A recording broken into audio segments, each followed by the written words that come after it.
Hi! Magandang araw sa inyo mga minamahal kong mag-aral. Ako itong muli ang inyong Teacher Alex para samahan kayo sa inyong aralin at gawain para sa araw na ito. Ano nga ba ang bibigyang tuon at focus natin sa ating aralin? Ngayong araw ay magbibigay tuon tayo sa pagbibigay ng hinuha sa kalalabasan ng pangyayari sa mga kwentong inyong nabasa, napanood o napakinggan.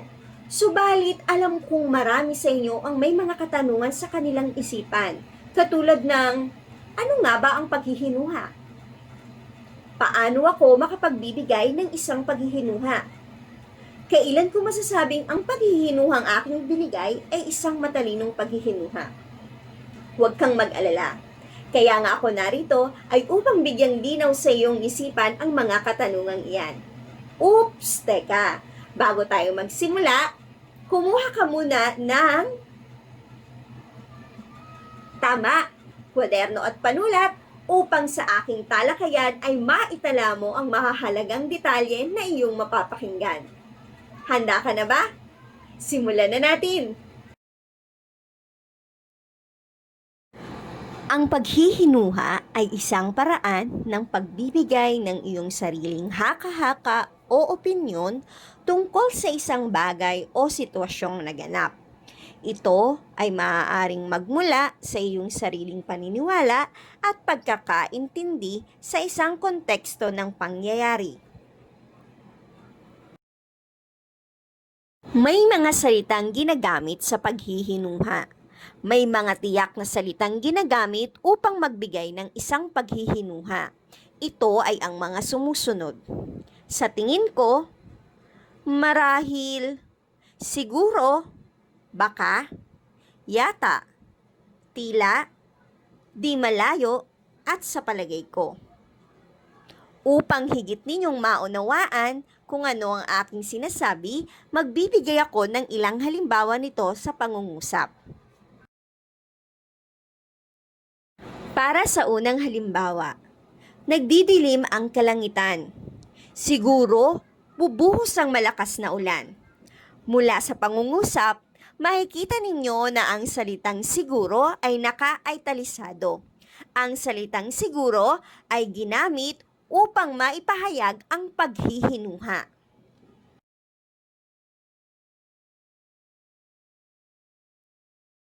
Pangalawang halimbawa, tulala at walang imik na nakaupo ang aking ina sa sulok ng kanyang silid.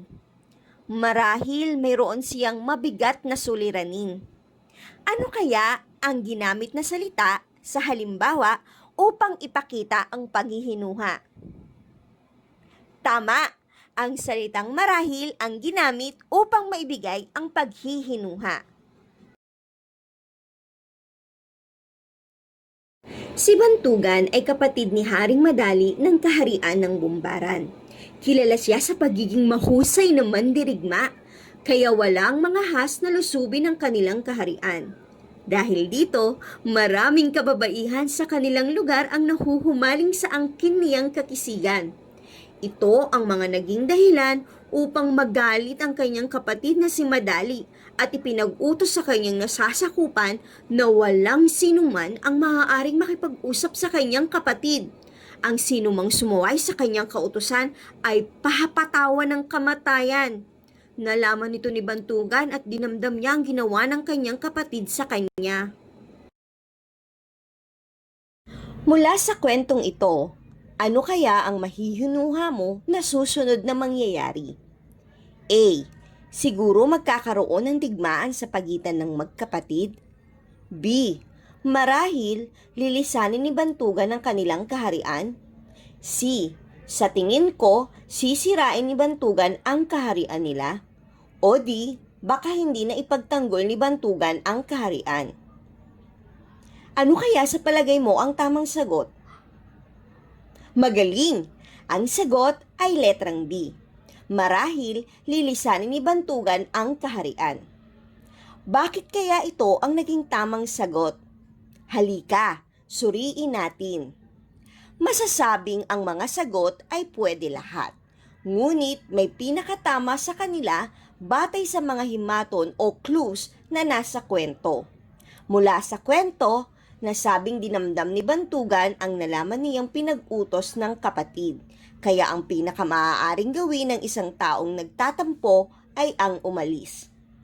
Naunawaan mo ba? Bibigyan pa kita ng isa pang halimbawa upang maging mas malinaw sa iyo ang paghihinuha sa kalalabasan ng mga pangyayari.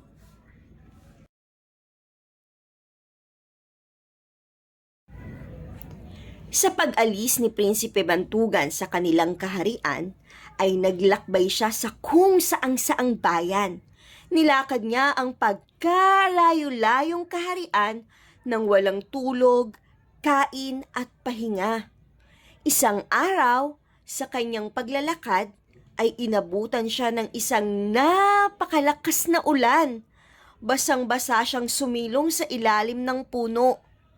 Dahil sa pangyayaring ito, siya ay nagkasakit at tuluyang nanghina. Patuloy siyang naglakad, ngunit wala ni isang tao siyang makita o ni bahay na matutuluyan. Mula sa pangyayari sa kwento, ano kaya ang mahihinuha mo na mangyayari kay Prinsipe Bantugan? A. Sa tingin ko, darating ang kanyang kapatid upang tulungan siya. B. Siguro babalik siya sa kanilang kaharian. C. Di malayong siya ay bawian ng buhay. D. Maaaring gagaling siya at lalakas na muli. Alam mo na ba ang tamang sagot? Mahusay!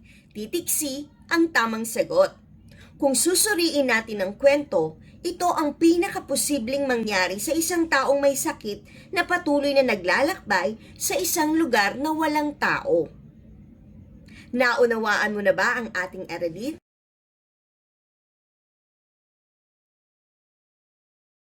Subukan natin ang iyong kakayahan sa naunawaan mo sa ating tinalakay. Ngayon ay nais kong kumuha ka ng papel at panulat para sa ating gawain. Nais kong ibigay mo ang iyong hinuha sa kalalabasan ng pangyayari. Handa ka na ba? Game na!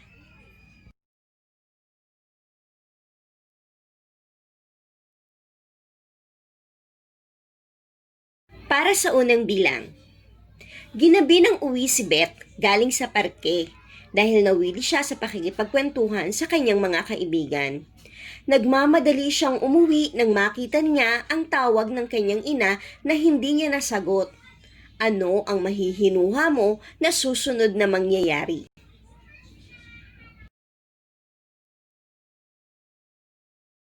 A. Baka mapagalitan siya ng kanyang ina. B. Siguro palalayasin siya ng nanay niya. C. Marahil hindi na siya kailanman palalabasin ng bahay. O D. Sa tingin ko, hindi na siya papayagang makipagkaibigan. Alin kaya ang tamang sagot? Magaling! Titik A ang tamang sagot. Mapapagalitan siya ng kanyang ina. Mahusay! Binabati kita! Para sa ikalawang bilang. Hindi na unawaan nito mang-aralin kanina, kaya't balak niyang pag-aralan ito pag-uwi ng bahay. Ngunit hindi siya nakapag-aral. Kinabukasan, nagkaroon ng sorpresang pagsusulit ang kanyang guro. Ano kaya ang mahihinuha mo sa susunod na mangyayari sa kwento? A. Siguro, mababa ang markang makukuha niya sa pagsusulit. B. Baka mandaya siya para makapasa sa pagsusulit. C. Sa palagay ko, babagsak siya sa pagsusulit.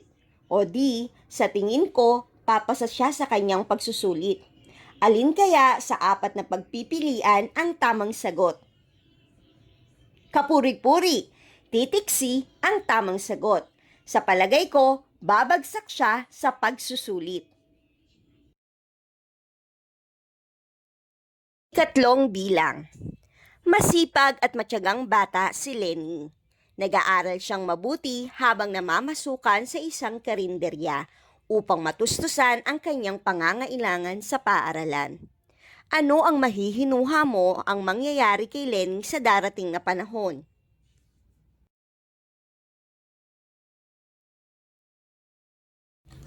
A.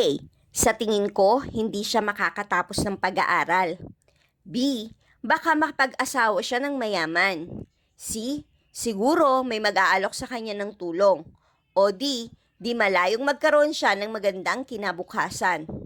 Ano kaya sa palagay mo ang tamang sagot? Mahusay! Titik D ang tamang sagot. Hindi malayong magkaroon siya ng magandang kinabukasan sapagkat masipag at matyagang bata si Lenny. Ika-4 na bilang. Maraming establisyamento ang nananatiling sarado dahil sa pandemyang dulot ng COVID-19. Kaya naman, marami sa ating mga kababayan ang hanggang ngayon ay walang hanap buhay. Mula sa pahayag, ano ang mahihinuha mo na susunod na mangyayari?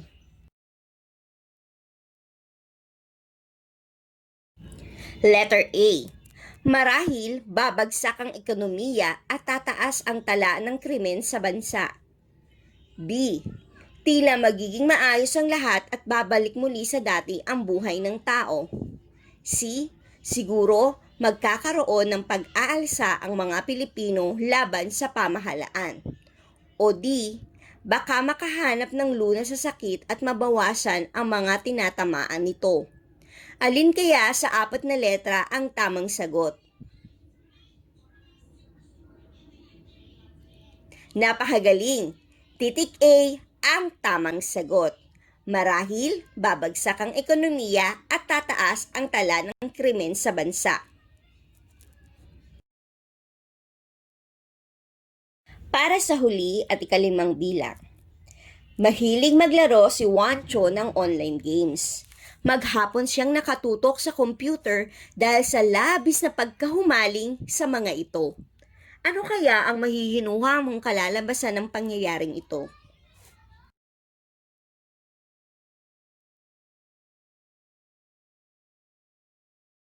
Titik A.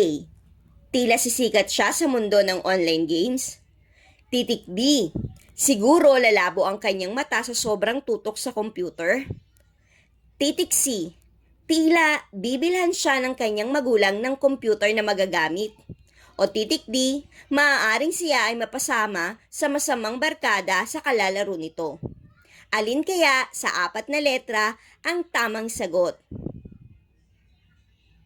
Mahusay! Titik B ang tamang sagot. Siguro, lalabo ang kanyang mata sa sobrang tutok sa computer. Binabati kita. Napakahusay mo. Talagang naunawaan mo ang ating aralin. Kapuri-puri ang iyong ipinakita.